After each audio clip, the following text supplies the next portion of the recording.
Hello everyone. Daily current affair series में आप सभी का स्वागत है। दोस्तों, आज हम 6 जुलाई के करंट अफेयर को पढ़ेंगे। यदि आप किसी भी एग्जाम की तैयारी कर रहे हैं तो यह वीडियो लास्ट तक जरूर देखिएगा, आपके लिए हेल्पफुल होगी। तो चलिए शुरू करते हैं। आज का हमारा पहला प्रश्न है, 23वें संघाई सहयोग संगठन शिखर सम्मेलन की अध्यक्षता किसने की? इसका राइट आंसर हो जाएगा नरेंद्र मोदी ने एससीओ शिखर सम्मेलन की अध्यक्षता की, अर्थात अब की बार अध्यक्षता भारत कर रहा है। प्रधानमंत्री नरेंद्र मोदी ने मंगलवार को शंघाई सहयोग संगठन के वर्चुअली आयोजित शिखर सम्मेलन की अध्यक्षता की। इस दौरान पीएम मोदी ने आतंकवाद को क्षेत्रीय और वैश्विक शांति के लिए खतरा बताया और शंघाई सहयोग संगठन देशों से इस खतरे से मिलकर लड़ने का आह्वान भी किया। बात करते हैं एससीओ की।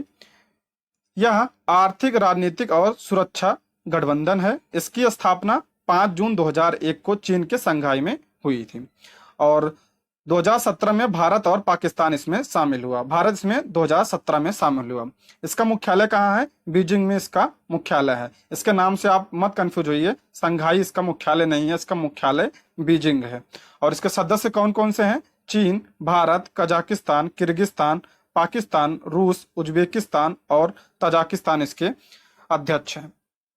ईरान इस बार इसमें शामिल हुआ है। ये ध्यान रखिए जरूर, बहुत इंपॉर्टेंट है क्योंकि ईरान इस बार अब की शामिल हुआ है। तो अगला प्रश्न देखते हैं। जुलाई 2023 में G20 research and innovation initiative gathering की मेजबानी कौन किया? इसका राइट आंसर हो जाएगा मुंबई ने G20 research and innovation initiative gathering की मेजबानी की। आपको पता होगा इस बार भारत G20 की अध्यक्षता कर रहा है, इसलिए G20 से संबंधित सभी बैठकें भारत के अलग अलग शहरों में हो रही हैं। जैसे हमने कल पढ़ा था, स्टार्टअप 20 शिखर सम्मेलन का आयोजन कहाँ हुआ था? उसका आयोजन गुरुग्राम हरियाणा में हुआ था।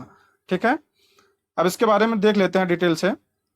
मुंबई ने G20 research and innovation initiative gathering की मेजबानी की। कब किया? 4 और 5 जुलाई 2023 को इसका आयोजन हुआ। इसकी अध्यक्षता विज्ञान और प्रौद्योगिकी विभाग के सचिव डॉक्टर श्रीवार चंद्रशेखर ने की है। मंत्रियों की, जो इसमें मंत्रियों की बैठक हुई, इसकी अध्यक्षता केंद्रीय मंत्री डॉक्टर जितेंद्र सिंह ने इसकी अध्यक्षता की है, जो 5 जुलाई को आयोजित हुई थी। अगला प्रश्न है, 64वीं ग्लोबल एनवायरमेंट फैसिलिटी की परिषद की बैठक कहाँ आयोजित की गई? इसका राइट आंसर हो जाएगा ब्राजील में 64वीं ग्लोबल एनवायरमेंट फैसिलिटी परिषद की बैठक आयोजित हुई। यह क्यों इंपॉर्टेंट है? क्योंकि इसका सदस्य भारत भी है, इसका सदस्य है।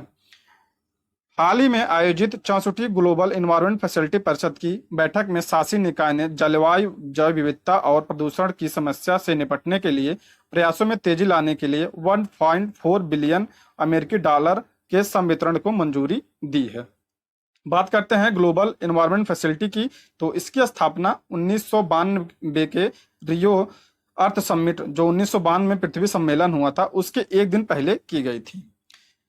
यह एक प्रकार की निधि है जो जैव विविधता के नुकसान, जलवायु परिवर्तन, प्रदूषण और भूमि एवं महासागर स्वास्थ्य के क्षरण का सामना करने के लिए समर्पित है। इसका ट्रस्टी वर्ल्ड बैंक है। ठीक है, भारत सहित 184 देश इसके सदस्य हैं और इसका सचिवालय कहाँ है? वाशिंगटन डीसी में इसका सचिवालय है। ठीक है, बात करते हैं ब्राजील की, तो ये ब्राजील जो है, ये रहा मैप में ब्राजील, या साउथ अमेरिका का देश है। यह रूस, कनाडा, चीन, संयुक्त राज्य अमेरिका के बाद क्षेत्रफल के हिसाब से दुनिया का 5वां सबसे बड़ा देश है। इसको भी ध्यान रखिएगा। राजधानी इसकी क्या है? ब्रासिलियस की राजधानी है। मुद्रा क्या है? ब्राजीलियाई रियाल इसकी मुद्रा है। यहाँ के राष्ट्रपति कौन है? राष्ट्रपति हैं लुइज इनासियो लूला डा सिल्वा, यहाँ के राष्ट्रपति हैं। और यह राष्ट्रीय खेल क्या है? फुटबॉल यहाँ का राष्ट्रीय खेल है। ब्राजील के चाय के बागानों को फेजेंडा कहा गया है। यह मोस्ट इंपॉर्टेंट है, यह अक्सर एग्जाम में पूछा जाता है। अगला प्रश्न है, प्रधानमंत्री मोदी ने किस राज्य में साई हीरा ग्लोबल कन्वेंशन सेंटर का उद्घाटन किया है? तो इसका राइट आंसर हो जाएगा आंध्र प्रदेश में नरेंद्र मोदी ने साई हीरा ग्लोबल कन्वेंशन सेंटर का उद्घाटन किया है। प्रधानमंत्री मोदी ने वीडियो कॉन्फ्रेंसिंग के माध्यम से आंध्र प्रदेश के पुट्टुपर्थी में, कहाँ पे है ये? पुट्टुपर्थी में साई हीरा ग्लोबल कन्वेंशन का सेंटर का उद्घाटन किया है। इसे सत्य साई सेंट्रल ट्रस्ट द्वारा बनवाया गया है। इसका मुख्य उद्देश्य क्या है? यह केंद्र सांस्कृतिक आदान प्रदान आध्यात्मिकता और बौद्धिक सद्भाव को बढ़ावा देने वाले दृष्टिकोण के तहत यह बनाया गया है। ठीक है, बात करते हैं आंध्र प्रदेश की। तो ये रहा मैप में आंध्र प्रदेश। इसकी राजधानी क्या है? अमरावती। राजभाषा क्या है? तेलुगु। और यहाँ के वर्तमान में राज्यपाल कौन है? एस अब्दुल नजीर यहाँ के वर्तमान में राज्यपाल हैं। मुख्यमंत्री कौन है? जगन मोहन रेड्डी मुख्यमंत्री हैं। विधानसभा की 175 सीटें हैं और राज्यसभा की 11 सीटें और लोकसभा की 25 सीटें हैं। और कुचिपुड़ी यहाँ का प्रसिद्ध लोक नृत्य है। आप आंध्र प्रदेश के बारे में इतना ध्यान रखिएगा। नेक्स्ट है, केंद्र सरकार ने दुष्कर्म पीड़ित, यहाँ दुष्कर्म होगा, दुष्कर्म पीड़ित नाबालिग लड़कियों हित किस योजना की शुरुआत की है? तो इसका राइट आंसर हो जाएगा ऑप्शन ए, मिशन वात्सल्य योजना की शुरुआत की है। किसके लिए? दुष्कर्म पीड़ित नाबालिग लड़कियों के लिए इसकी शुरुआत की है। केंद्र सरकार ने दुष्कर्म पीड़ित नाबालिग लड़कियों के गर्भवती होने पर परिवारों द्वारा उनका परित्याग करने के संबंध में मिशन वात्सल्य योजना के अंतर्गत, किसके अंतर्गत? मिशन वात्सल्य योजना के अंतर्गत एक नई राहत योजना आरंभ की है। इसके तहत उन नाबालिग लड़कियों को आश्रय, भोजन और कानूनी सहायता की व्यवस्था की गई है। इसके साथ साथ अदालती सुनवाई में शामिल होने के लिए सुरक्षित परिवहन की भी उपलब्धता की जाएगी। नाबालिग पीड़िता की न्याय तक पहुंच आसान करने हेतु केंद्र ने देश में 415 पॉक्सो त्वरित अदालतें स्थापित किया है। कितना? 415। बात करते हैं मिशन वात्सल्य की। यह देश में महिलाएं एवं बाल संरक्षण सेवा हेतु अम्ब्रेला योजना है। इसका आरंभ 2021 में किसके द्वारा? स्वास्थ्य और परिवार कल्याण मंत्रालय द्वारा किया गया था और इसका क्रियान्वयन 1 अप्रैल 2022 से शुरू हुआ। इसका उद्देश्य क्या था? देश के बच्चे हेतु स्वास्थ्य और खुशहाल बचपन सुनिश्चित करना। इसके माध्यम से राजधानी दिल्ली में एक राष्ट्रीय मानव दुग्ध बैंक भी स्थापित किया गया था। इस योजना के माध्यम से स्तनपान परामर्श केंद्र का भी गठन हुआ था। आप इतना इसके बारे में ध्यान रखिएगा। अगला प्रश्न है, कोल इंडिया के नए चेयरमैन और एमडी पद किसने संभाला है? तो इसका राइट आंसर हो जाएगा पीएम प्रसाद कोल इंडिया के नए चेयरमैन और एमडी बने हैं। ये कब तक रहेंगे? 2025 तक ये रहेंगे। इन्होंने प्रमोद अग्रवाल का स्थान लिया है। बात करते हैं कोल इंडिया की। तो इसकी स्थापना 1975 में हुई थी और मुख्यालय कहाँ है? कोलकाता में इसका मुख्यालय है। यह विश्व का सबसे बड़ा सरकारी स्वामित्व वाला कोयला उत्पादक है। अगला प्रश्न है, अंतरराष्ट्रीय छात्रावास मधुमास का उद्घाटन कहाँ किया गया? इसका राइट आंसर हो जाएगा नई दिल्ली में मधुमास छात्रावास का उद्घाटन किया गया है। किसके द्वारा? कृषि मंत्री नरेंद्र सिंह तोमर द्वारा इसका उद्घाटन किया गया है। इसमें 504 छात्र रह सकते हैं। इसकी स्थापना ICAR और IARI द्वारा किया गया है। भारतीय कृषि अनुसंधान की बात करते हैं तो उसका गठन 1 अप्रैल 1905 को हुआ था और निदेशक कौन है? अशोक कुमार सिंह वर्तमान में निदेशक हैं। यह कृषि अनुसंधान, शिक्षा और विस्तार के लिए कार्य करता है। अब बात करते हैं भारतीय कृषि अनुसंधान परिषद की। तो यह एक स्वायत्त निकाय है जो भारत में कृषि शिक्षा और अनुसंधान के समन्वय के लिए जिम्मेदार है और यह अपनी रिपोर्ट कृषि मंत्रालय को सौंपता है। और इसकी अध्यक्षता कौन करता है? तो इसके अध्यक्ष केंद्रीय मंत्री, कृषि मंत्री होते हैं। इसकी स्थापना 6 जुलाई 1929 को हुई थी और निदेशक कौन है इसके? हिमांशु पाठक वर्तमान में निदेशक हैं। बात करते हैं 2022 और 23 में कुछ स्थापित पार्क की। तो अंतरराष्ट्रीय मल्टी मॉडल लॉजिस्टिक पार्क, ये कहाँ पर स्थापित हुआ? जोगी घोपा असम में। G20 पार्क नई दिल्ली में। शिव सृष्टि पार्क अम्बे गांव पुणे में। और अनुभूति समावेशक पार्क जो दिव्यांग पार्क है क्या? नागपुर में। और पहला AI और रोबोटिक टेक्नोलॉजी पार्क बेंगलुरु में। और चाय पार्क असम और फायर पार्क भुवनेश्वर उड़ीसा में इसकी स्थापना की गई। अगला प्रश्न है, हाल में चर्चित खर्ची पूजा किस राज्य में मनाया गया? तो इसका राइट आंसर हो जाएगा त्रिपुरा राज्य में खर्ची पूजा मनाया गया है। कब मनाया गया? 26 जून से 2 जुलाई तक यह मनाया गया। इसे 14 देवताओं का भी त्योहार कहा जाता है। इस दौरान लोग 14 देवताओं के साथ साथ पृथ्वी की पूजा भी करते हैं। बात करते हैं कुछ राज्यों की प्रमुख त्योहारों के बारे में।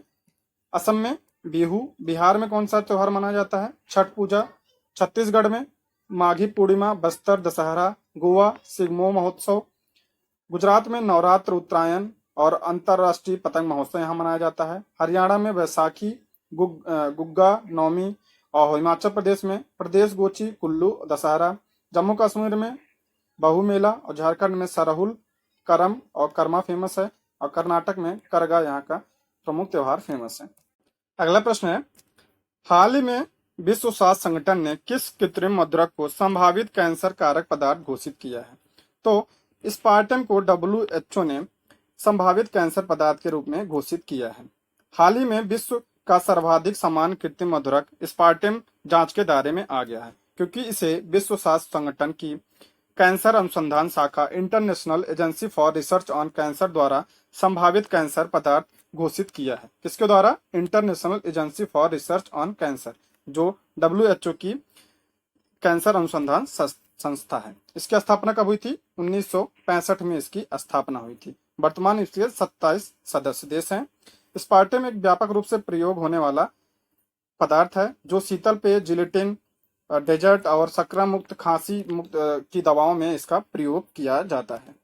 अगला प्रश्न है, हाल ही में चर्चा में रही माना पटेल का संबंध किस खेल से है? इसका राइट आंसर हो जाएगा ऑप्शन बी, तैराकी से माना पटेल का संबंध है।